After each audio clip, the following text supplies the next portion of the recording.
한번 고백합시다. 거룩을 회복하기 위한 결단. 거룩을 회복하기 위한 결단. 거룩을 회복하기 위한 결단. 우리에게 명령으로 받아들인다면 거룩을 위하여 결단하라 이런 뜻인데요. 거룩을 회복하기 위한 결단. 10장 1절에 에스라가 하나님의 성전 앞에서 엎드려 울며 죄를 자복할 때에 백성이 크게 통곡했다. 그런데 그때 이스라엘 중에서 백성의 남녀뿐만 아니라 어린 아이의 큰 무리가 앞에 모였다라 그랬어요. 그러니까 어른들만 신앙생활을 하는 게 아니고 어른들만 회개하는 게 아니고 어린아이들까지 모여서 그야말로 회개하며 기도하는 이런 어떤 모습을 보였다라는 얘기입니다. 그러면서 엘람 자손 중에 여이엘 자손 스가냐 아들 스가냐가 에스라에게 이르되 우리가 우리 하나님께 범죄하여 이 땅 이방 여자를 아내로 맞이해 가지고 그럼에도 불구하고 이스라엘에게 아직도 소망이 있다, 가능성이 있다는 얘기죠. 아내로 이방 여인을 아내로 맞이했다. 여러분 이방 여인을 아내로 맞이했다라는 것은 그저 단순한 이야기가 아니라 이 문제는 그야말로 이스라엘의 정통성과 이스라엘의 거룩성을 훼손하는 그런 일을 나타내주고 있는 겁니다. 우리가 일례로 저 북쪽 이스라엘의 아합 왕을 예로 드렸죠. 여러분 아합 왕은 그야말로 여호와 하나님을 섬기는 그런 북쪽 이스라엘의 왕이어야 됨에도 불구하고 저 이방 여인 두로와 시돈 땅에 있는 이세벨이라는 여인을 이렇게 맞이하니까 이세벨이 뭘 가지고 왔어요? 바알신, 아세라신 이런 신을 같이 가지고 들어왔어요. 그러니 결국 어때요? 남자는 세계를 정복한다. 그러나 그 남자를 정복하는 것은 한 여인이다. 우리 우스갯소리로 이렇게 얘기하지 않습니까? 여러분 나폴레옹이 전 세계를 이렇게 막 호령하고 유럽을 정복하고 이런 용기가 어디서 나왔는가? 그것은 그 안에 조세핀 여사 때문에 그랬다는 말 있지 않습니까? 그러니까 여자가 당신 할 수 있어 한번 해봐. 그러니까 세계를 호령하러 가는 그런 욕망이 있었던 것이죠. 그야말로 이처럼 여인이 어느 가문에 들어온다는 얘기는 그 여인의 신앙이 종교가 같이 들어오게 된다는 얘기죠. 여러분 남성의 믿음이 출중해서 우월해서 그 여자에게도 그 남자의 믿음을 이렇게 전수시킨다는 것은 여간 어렵지 않습니다. 그러다 보니까 어려운 일인데 쉬운 일 아니다는 얘기인데, 제가 언젠가 얘기했죠. 제가 직장 생활을 함에 있어서 제 상사 되시는 분이 참 믿음으로 살려고 한때는 신학교를 들어가서 목회자가 돼야 되지 할 정도까지 믿음이 있었던 사람이에요. 근데 이 상사가 여자를 얻었는데 여자를 다른 종교를 가지고 있는 사람을 얻었어요. 물론 이제 뭐 생활한 정도까지의 믿음을 가진 사람이 그런 아내를 얻었다는 것 자체 그것부터가 믿음이 조금 의심스럽긴 하지만 어쨌든 본인 말로 그러셨었어요. 그러다 보니까 어떻게 되냐면 본인이 그 신학을 못하는 것뿐만 아니라 본인의 신앙도 까먹고 마는 이런 일이 발생하게 되었다라는 이야기입니다. 그러면서 제가 그때가 막 주임 달고 막 그럴 때인데 그때 한 주임은 잘 다녀, 한 주임은 잘해, 열심히 다녀. 제가 그때 또 열심히 또 특심이었기 때문에 그렇게 격려해 주셨던 그런 상사가 있었댔는데 그렇잖아요. 이처럼 이방 여인과 결혼한 사람들이 있었다. 이방 여인과 그럼 이때 이방 여인은 단순하게 그냥 이방 여인이 아니고 이미 가나안 땅에 살고 있는 그런 이방인들 가운데에 다른 신을 섬기고 있었던 사람들인 거죠. 다른 신을 아주 깊숙이 섬기고 있었던 사람들이에요. 그러다 보니까 이 여인들이 유대민족 당신들이 섬기는 여호와 하나님만을 나도 섬기겠어 이러면서 들으면 얼마나 좋겠어요? 근데 그렇지 않았다는 얘기죠. 여호와 하나님만을 섬기는 자들이 아니라 오히려 그들에 의해서 이 이스라엘 백성들이 믿음이 훼손당하는 그런 일들이 발생하게 되었던 겁니다. 그러다 보니까 하나님은 어찌 보면 우리가 극약 처방한다라고 해요. 극약 처방. 여러분 극약 처방이라는 건 뭡니까? 이것저것 다 해보고 안 될 때 극약 처방을 하게 되죠. 이것은 마치 우리가 암 환자들을 향한 치료 방법 중에 그런 게 있거든요. 암 환자들을 치료할 때 의사가 이것저것 다 치료했는데 나중에는 통증 때문에 고통 때문에 힘겨워할 때 극약 처방이 뭐예요? 극약에는 마약 패치 붙여가지고 마약 패치 20ppm짜리 20마이크로짜리 30마이크로짜리 점점 강도를 높여가요. 그래도 또 이거 통증이 사라지지 않는 그런 것들을 보게 되죠. 이게 극약 처방이거든요. 극약 처방. 하나님도 역시 마찬가지. 이스라엘 백성들에게 회개할 기회를 주셨음에도 불구하고 80여 년이 흐르는 그런 세월 가운데 어느 틈엔지 그 가나안 땅에 살고 있었던 그 원주민들, 가나안 땅에 살고 있었던 그 이방 민족들의 여자가 아내로 들어오게 되었던 겁니다. 그리고 어때요? 겉모습으로는 그저 신앙생활을 해. 그러나 하나님 알아보실 때 이 모습이 너무너무 그야말로 좋지 않았던 겁니다. 그래서 결국 에스라를 보내서 종교 개혁을 일으키도록 그렇게 했던 거죠. 우리를 말하면 우리가 신앙생활 잘한 것 같았는데 어느 날 부흥회가 이렇게 개최되어서 보니까 자기 자신의 죄가 보이고 이런 경우가 많이 있죠. 여러분 심지어는 어떤 일이 발생합니까? 오늘 마지막 44절은 뭐예요? 이상은 모두 이방 여인을 아내로 맞이한 자라. 그들 중에는 자녀를 낳은 여인도 있었다. 그렇죠. 여인도 있었어요. 결국 이 이방 여인들과 결혼을 해서 자식까지 낳았다는 얘기는 뭐예요? 굉장히 어찌 보면 돌이키기 어려운 그런 상황 아니겠습니까?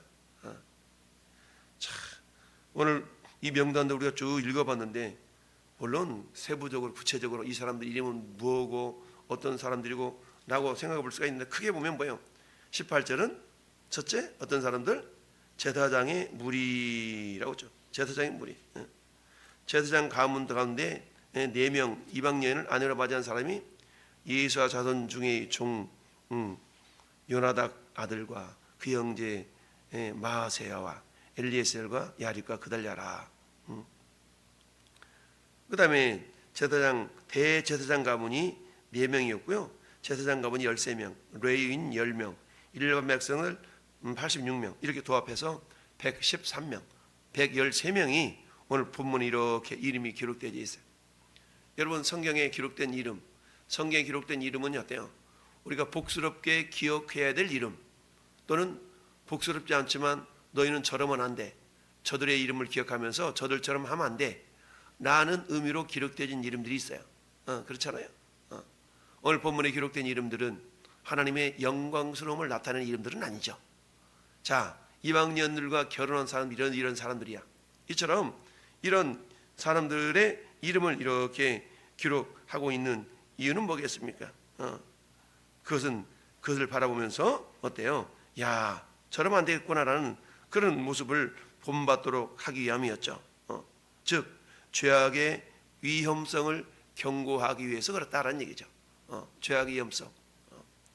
두 번째는 어떤 의미가 있냐? 회개 모본을 보여주기 위함이었다. 여기 기록된 이 이름들은 어때요? 비록 이방 여인들과 결혼했지만 뭐하기로 결단한 사람들이에요? 돌아오도록, 이들을 떨쳐버리고 돌아오도록 결단한 사람들이었습니다. 그러면서 아직도 소망이 있나니, 비록 이방 여인들과 결혼했지만 지금 뭐 해야 된다는 얘기죠? 이혼하라는 얘기죠. 우리로 말하면 이혼하라는 얘기예요. 아니 하나님, 아무리 그래도 그렇지 이미 결혼을 해서 자식까지 낳았는데 이런 사람들을 이방에서 쫓아내라니요. 우리가 좀 너무 심하다라고 생각할 수 있지 않겠어요? 네. 여러분 고린도전서 7장 한번 펴볼까요? 고린도전서 7장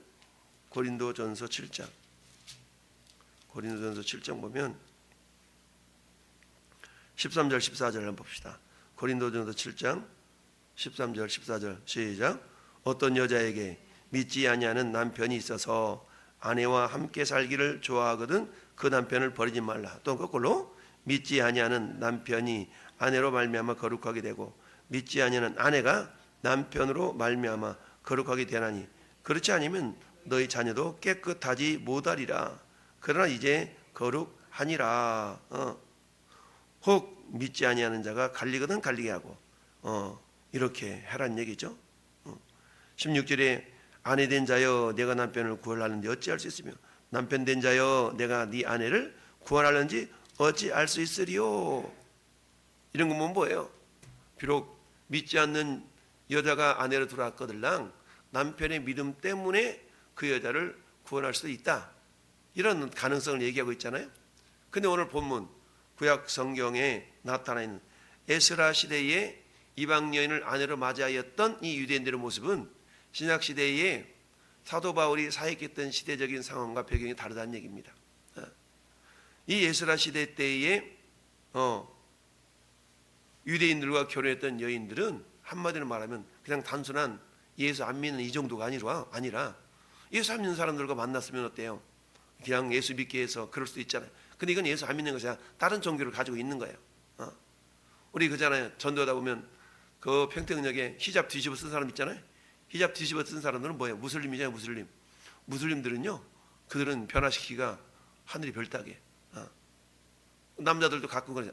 나 무슬림이에요 이런 사람도 있거든. 이런 애들은 전도지도 안 받는 것뿐만 아니라 아주 변화시키기 어려워요.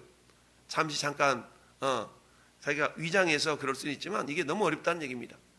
그러니까 그 이방 여인들과 결혼한 사람들, 이 이방 여인들이 그런 사람들이 이미 이단, 이미 그야말로 다른 우상을 섬기는 그런 신앙에 심취해 있는, 마치 아방 앞에 이세벨과 같은 자녀, 이세벨과 같은 모습이거든요. 이다 보니까 어떤 일이 발생해요? 북쪽 이스라엘만 우상을 섬기는 소굴이 된 것이 아니라 아방의 부인이었던 이세벨의 딸을 또 낳았잖아요. 그 딸이 누구예요? 아달랴거든. 아달랴. 이세벨이 딸을 낳는 아달랴요. 근데 그 아달랴가 어디로 가요? 남쪽 여호사밧의 며느리로 가요. 남쪽 여호사밧의 며느리로 가. 그러니 서서히 뭐예요?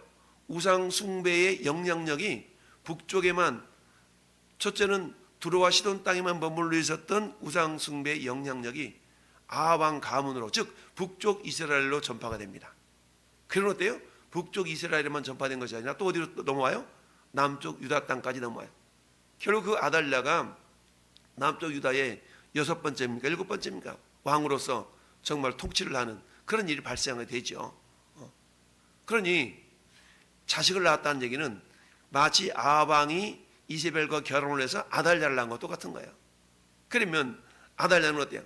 우리 아버지 아방의 신앙을 본받아서 하나님을 섬겨야지, 이게 아니라 자기 어머니가 가지고 있었던 바알신과 아사라를 섬기는 그 믿음이 그대로 전수된 겁니다. 믿음이라는 것은 아버지 믿음도 중요하지만 여인의 믿음을 따라서 자식이 신앙이 결정돼요. 우리 잘 아는 디모데의 믿음이 어디로 왔어요? 디모데 믿음이 어머니 유니게로부터 왔죠. 어머니 유니게의 믿음이 어디로 왔어요? 자기 친정 어머니 로이스로부터 왔죠. 그러니까 이 신앙이라는 것은 여인의 믿음이 너무너무 중요해요. 그러니까 우리 아버지들의 신앙도 중요하지만 그러나 결국 여인들이 그 아버지들의 신앙을 이렇게 붙들어 줄 수 있는 그런 영향력을 우리가 끼칠 수 있다는 얘기입니다.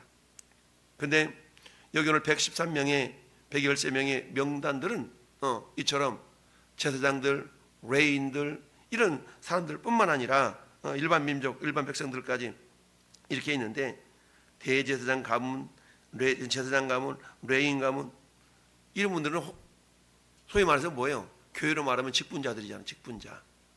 거기는 목사까지 있는 거 아니겠어요? 근데 얼마나 영적인 상태가 흐려졌으면.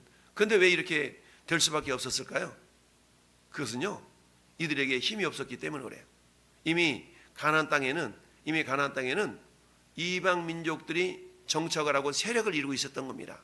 세력을 이루고 있다 보니까 어때요? 저 바벨론 땅에서 70년 동안 포로가 되어서 살다가 이미 이 들어온 사람들은 어떤 사람들이에요? 약한 사람들이죠. 연약한 사람들. 그러니까 세력을 이룰 수 없다 보니까 어때요? 그들과 동화되어 살아가기 위한 일종의 타협점을 찾았다라고 볼 수도 있거든요. 그럼 어때? 그들의 선한 영향력들을 끼쳐가는 것이 아니라 오히려 물들어 오게 되었다는 얘기죠. 그런데 이 모습이 이제 드러나서 하나님은 에스라를 결국 보내서 이렇게 해서는 여호와 하나님을 섬기는 영적인 정통성이 흐려지게 되고, 하나님께서 아브라함을 통하여서 언약을 맺고 그랬던 그 목적이 상실되어 버리잖아요. 그러니까 하나님께서는 어때요? 거룩한 백성을 이루고자 하시는 그 하나님의 계획을 다시 한번 회복시키시기 위하여서 에스라를 보내서 종교 계획을 일으키도록 하셨다라는 얘기입니다. 그렇습니다. 결국 신약 시대에는 믿지 않은 자들의 그 여인의 모습은 구원의 대상이었어요. 구원의 대상. 그런데 이 당시에 이방 여인들은 철저하게 이방신을 섬기는 우상 숭배의 소유자였기 때문에 그들을 변화시킨다? 이게 아니라 오히려 그들과 끊어버려야 된다는 얘기죠. 그래서 이방인을 아내로 맞이한 자라 이들 중에는 자녀를 낳은 여인도 있었다. 그 자녀들도 역시 어때요? 자기 어머니의 영향을 받아서 마치 이세벨에서 아달랴가 태어났던 것처럼 그런 어떤 모습으로 나타나게 되었다라는 얘기죠. 그러나 결국 이들이 그들을 떨쳐버리기로 결단한 모습은 그나마 괜찮았다는 얘기죠. 여러분 이혼이라는 것은 어때요? 마음 아픈 일이잖아요. 마음 아픈 일. 근데 지금 또다시 이혼을 하라는 그런 의미 아니겠어요? 근데 어떤 신학자가 이 이야기를 했습니다. 이혼 자체는 나쁜 거지만 이혼 자체는 안타까운 일이지만 그러나 우상을 섬기고 있는 이방 종교를 가지고 있는 여인과의 그 이혼은 차선책이다 라고 이렇게 해석하는 신학자도 있어요. 왜냐하면 그렇게 해야만이 영적인 거룩함을 내가 유지시킬 수 있는 그런 모습이었기 때문이다 라고 이해를 할 수가 있다라는 얘기입니다. 그렇습니다.